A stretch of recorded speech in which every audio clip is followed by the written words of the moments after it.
Dialah Allah subhanahu wa ta'ala, Tuhan seru sekalian alam. Dialah Allah, Raja yang menguasai segala kekuasaan. Dialah Allah subhanahu wa ta'ala, yang maha besar dari segala sesuatu yang besar. Yang besar selain Allah kecil. Dialah Allah subhanahu wa ta'ala, yang maha kaya dari segala sesuatu yang kaya. Yang kaya selain Allah miskin. Dialah Allah subhanahu wa ta'ala, Raja di atas para raja. Yang raja selain Allah budak. Dialah Allah subhanahu wa ta'ala, yang maha perkasa, yang maha kuat. Yang perkasa selain Allah, yang kuat selain Allah lemah. Dialah Allah subhanahu wa ta'ala, yang maha hidup. Yang hidup selain Allah pasti akan mati. Yang ada selain Allah pasti akan tiada. Yang wujud selain Allah pasti akan binasa. Sedangkan hidupnya Allah, adanya Allah, wujudnya Allah selama-lamanya, kekal abadi, tidak akan pernah musnah dan tidak akan pernah binasa. Dialah Allah yang dimana kedekatan hamba dengannya tidak akan membuat hamba itu setara dengannya. Jauhnya hamba darinya tidak akan membuat dinding penghalang antara hamba dengannya. Dialah Allah yang dimana walaupun seluruh hamba-hamba dari awal zaman sampai akhir zaman semuanya berbuat baik, tidak akan menambahkan sedikit pun keagungan di sisi. Dan dialah Allah yang dimana walaupun seluruh hamba-hamba dari awal zaman sampai akhir zaman semuanya berbuat dosa, tidak akan mengurangi sedikit pun keagungan di sisinya. Dan dialah Allah yang dimana pada malam hari yang mulia ini, di tempat yang penuh dengan barakah ini, Allah subhanahu wa ta'ala sedang memandang kita semua yang duduk di tempat ini.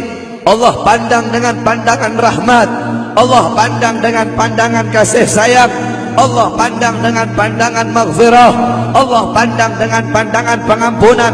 Kenapa saudara-saudara? Karena kita mendapatkan keberkahan dan kemuliaan dari baginda agung Nabi besar Muhammad sallallahu alaihi wasallam.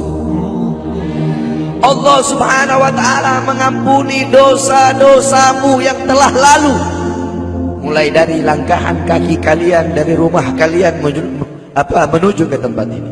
Dari tempat ini kalian pulang menuju ke rumah, di situ Allah ampuni dosa-dosa yang akan datang. Kenapa? Karena duduknya kita di sini mendapatkan barokah dari para ulama. Duduknya kita di sini mendapatkan barokah dari orang-orang saleh. Kita duduk di sini berkumpul bersama para kiai, berkumpul bersama para ustaz, berkumpul bersama orang-orang saleh. Qala Rasul sallallahu alaihi wasallam, man zara aliman fa ka'annama zarani, man safa aliman fa ka'annama safahani, man jalasa aliman fa ka'annama jalasani fid dunya, faman jalasani fid dunya ajlastuhu ma'i yaumal qiyamah. Berkata Rasulullah sallallahu alaihi wasallam, siapa orang yang mendatangi ulama, mendatangi kiai, mendatangi ustaz, mendatangi guru-guru agama, sama seperti kalian mendatangiku, kata Rasul. Siapa orang yang musafahah, mencium tangan ulama, mencium tangan kiai, mencium tangan guru-guru agama, sama seperti kalian mencium tanganku.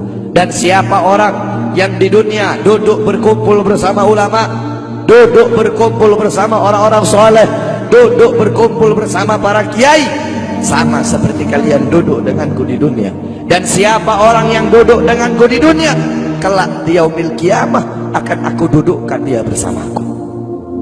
Orang-orang yang beruntung di akhirat, orang-orang yang berbahagia di akhirat, bukanlah orang-orang yang hanya datang sekedar bawa pahala salat, yang hanya datang sekedar bawa pahala zakat, yang hanya datang sekedar bawa pahala haji. Akan tetapi orang-orang yang beruntung di akhirat, orang-orang yang kedua matanya dihalalkan oleh Allah untuk memandang wajah indah baginda Sayyidina Muhammad.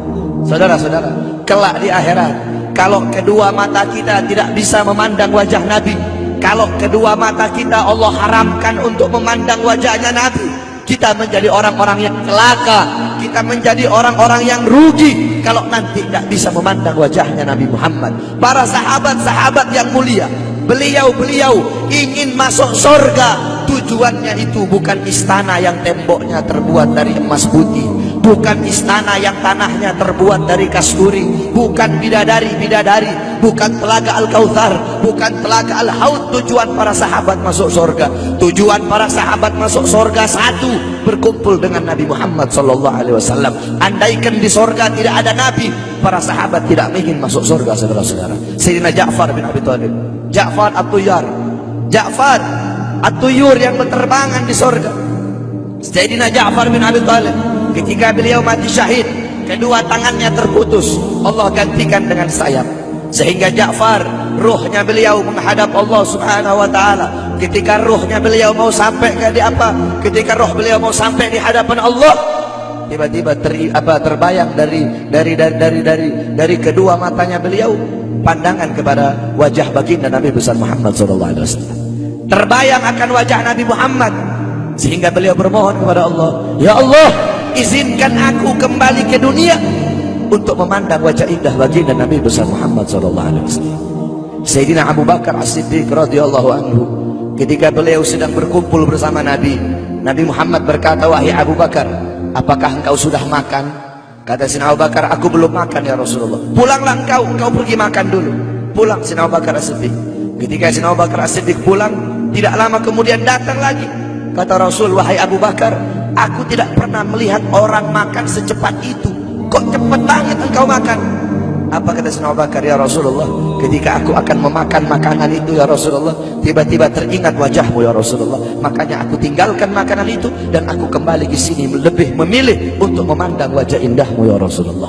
Maka rugi, celaka kalau kelak di akhirat kita tak bisa memandang wajahnya Nabi Muhammad. Nah, bagaimana caranya biar kita bisa memandang wajahnya Nabi? Bagaimana caranya biar kita bisa berjumpa dengan Nabi? Di akhirat kita tak bakal bisa berjumpa dengan Nabi. Di akhirat kedua mata kita tak bakal bisa memandang wajah Nabi kalau di dunia kita jauh dari majlis-majlis Nabi Muhammad.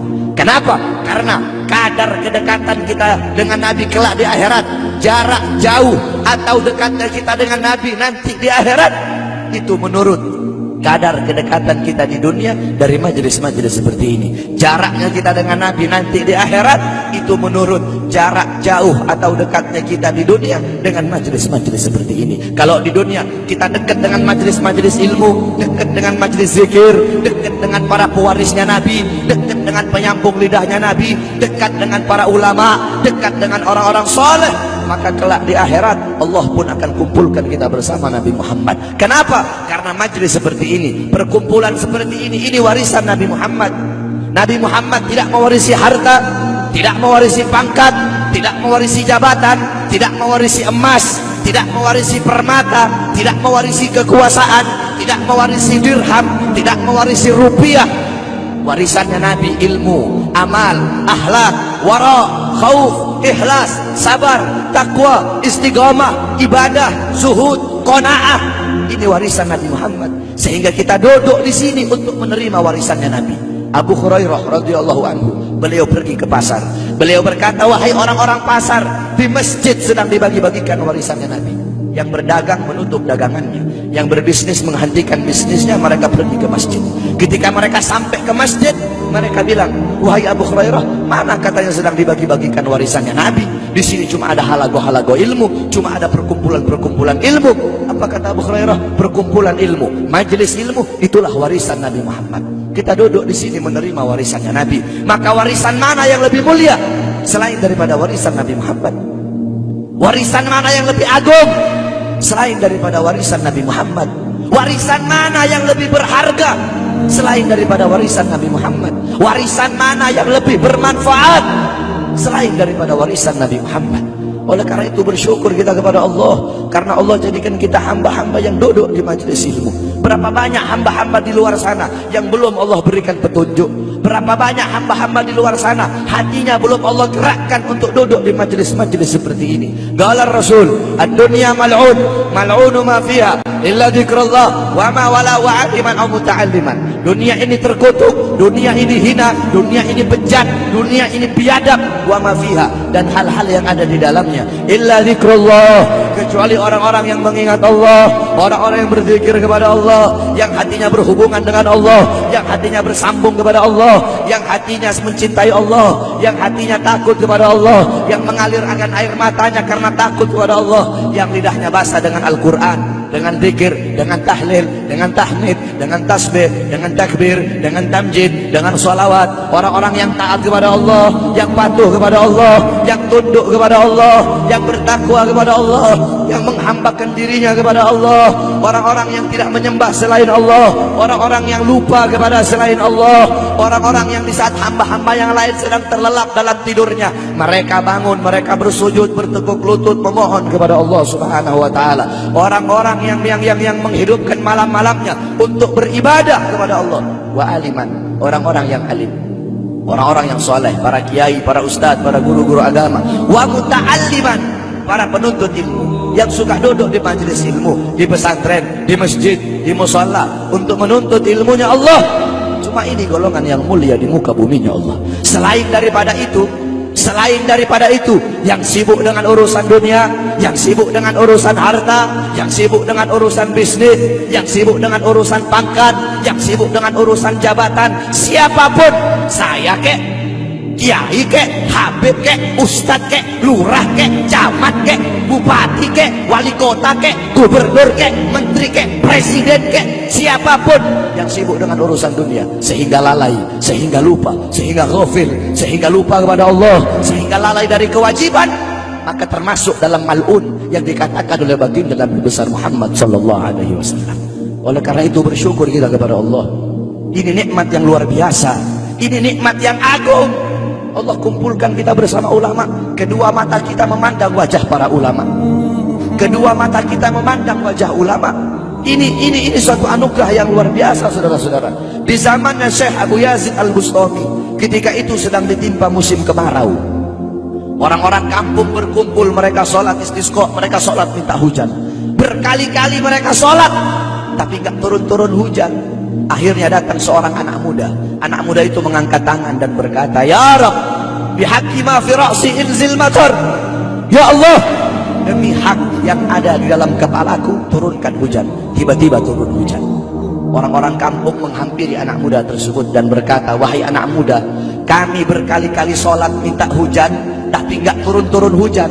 Engkau satu kali kau minta, satu kali kau berdoa kepada Allah dengan membawa hak yang ada dalam kepalamu. Allah terima kau punya doa. Memangnya dalam kepalamu itu ada apa?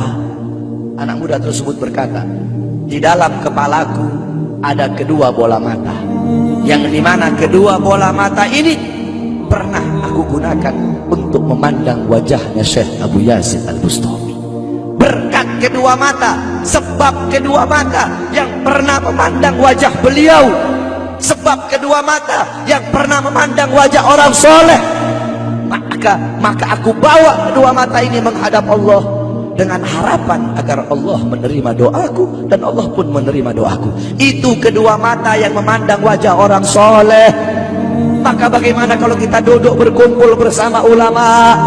Kata Rasulullah, satu kali pandanganmu engkau memandang orang alim, engkau memandang orang ahli agama, pandanganmu itu lebih mulia, lebih baik, lebih utama daripada engkau menyedekahkan 1000 kuda untuk orang-orang yang berjuang di jalan Allah. Fadil Mugaddam Muhammad bin Ali Ba'alawi, di zaman beliau, ketika itu beliau sudah meninggal. Fadil Mugaddam, beliau adalah Ustadzil A'zam. Beliau seorang guru besar. Beliau Syekhus Syuyukhus Syariah, gurunya para guru-guru syariat. Bukan guru syariat, tapi gurunya para guru-guru syariat. Qudwatul muhaqqiqin, pedoman para ahli hakikat. Tajul a'immatil arifin, beliau mahkota para ahli ma'rifat. Fadil Mugaddam kakeknya para habaib, kakeknya Segaf, Al-Idrus, Al-Habsyi, Al-Attas, bin Syahab, dan para habaib-habaib yang lain. Nah, Fadil Mugaddam dimakamkan di Zanbal, Zanbal itu pemakaman para aulia, pemakamannya orang-orang soleh, pemakaman para habaib. Dulu ada satu orang fasik, orang yang suka berbuat dosa. Ini orang fasik dikuburkan di dekat makam Zanbal. Ini orang fasik dikubur di dekat makamnya orang-orang soleh. Beberapa minggu kemudian ada seorang wali bermimpi. Seorang wali bermimpi bahwasanya orang fasik itu sedang disiksa oleh Allah, sedang diazab, sedang disiksa oleh Munkar dan Nakir. Tulang-tulangnya diremukkan. Tiba-tiba ketika dia sedang dalam penyiksaan, Fagil Mugaddam masuk ke dalam kuburnya orang fasik tersebut. Fagil Mugaddam masuk dan Fagil Mugaddam bilang, wahai Munkar Nakir, pergilah engkau. Jangan engkau siksa orang ini. Dengan engkau menyiksanya, teriakan dia, jeritannya dia mengganggu zikirku kepada Allah Subhanahu wa ta'ala. Orang fasik tersebut dapat syafaat hanya karena kuburnya dekat dengan makamnya orang soleh. Maka bagaimana kalau kita di dunia dekat dengan ulama, duduk bersama orang-orang soleh? Dalam sebuah athar, Allah Subhanahu wa ta'ala bertanya kepada Jibril tentang seorang hamba. Wahai Jibril, tanya kepada hamba tersebut, apakah dulu ketika di dunia dia pernah duduk bersama ulama? Ditanya oleh Jibril, tidak pernah, aku tidak pernah duduk bersama ulama. Tanya kepadanya, apakah dia pernah makan bersama ulama?